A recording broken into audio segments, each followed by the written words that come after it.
diving into Midnight Passenger tonight, a ride-share horror story. It's Halloween.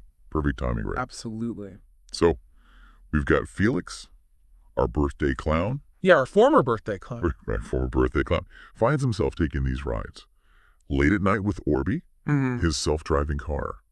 But she's not just a car to him, is she? No, not at all. The way he interacts with Orbi, like whispering to her, caressing the dashboard, it paints a really clear picture of his delusion. It's like he's on a date every night. With a car. Exactly. It really blurs the lines between reality and fantasy. And speaking of dates, things get really interesting when other passengers get in the car. Right, like disrupting this perceived romantic evening he has going on. It's like they're intruding on his date. Yeah. You know, this reminds me of a case study I read about where this guy developed a similar type of attachment, but to a virtual assistant.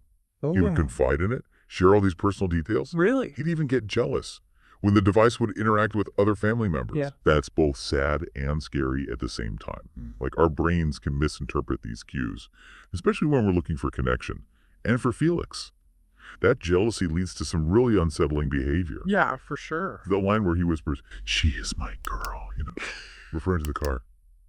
Chill. Yeah, it's chilling. A great example of how delusion can warp someone's sense of reality, leading to these actions that are bizarre, even disturbing. Totally. And then there's how Orbi acts. At first, she's just this AI, taking him around, doing what she's programmed to do. But as Felix starts to lose it, Orbi starts malfunctioning too, driving recklessly through those deserted streets. Yeah, the author does a clever job there, mirroring Felix's mental state with Orbi's actions. It's like the car itself is breaking down right alongside him. Almost like a physical manifestation of his inner turmoil. It makes you wonder, is Orbi actually malfunctioning?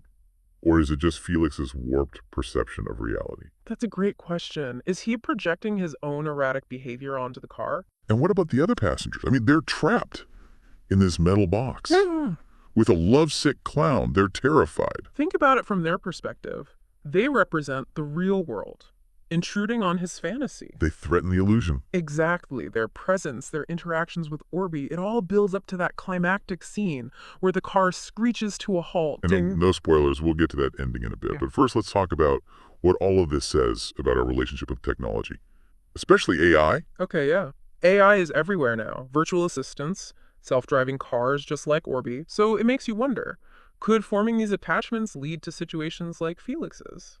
That's a good question.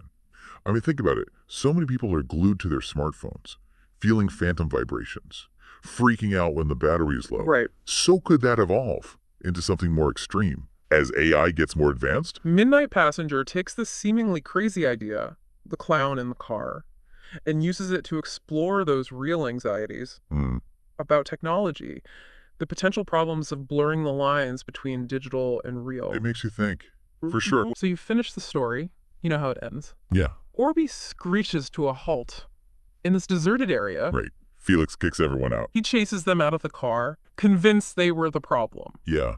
It's pretty wild. But what does it all mean? Well, it's a pivotal moment for Felix. Is this a glimmer of clarity for him? You mean, does he finally see the passengers as real, not just part of his weird thing with Orbi? Exactly. Or is it just another part of his messed up reality? A loyalty to his car girlfriend. Right. The story leaves it open, which makes it so unsettling. Totally.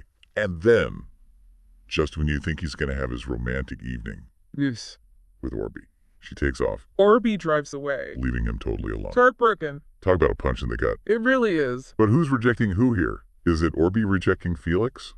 Or is Felix's fantasy finally falling apart? It works on a few different levels. There's that classic horror thing, the creation turning on its creator. And it's also about connection. In our tech-obsessed world, are we looking for real connection or just these digital replacements? That leaves us feeling more isolated. Exactly. It makes you think about our own reliance on technology. Absolutely. We rely on our phones for everything. Communication, entertainment, even emotional support. Through social media, virtual assistants. Are we losing sight of what really matters? Real human connection? The kind that can't be copied by AI. And what about the ethics of it all? As AI gets more advanced, more like us. Yeah. Are we ready for the emotional side of things? How we feel about these AI? Those are the questions we need to be asking right now. Midnight Passenger doesn't give us easy answers. But it definitely makes us think.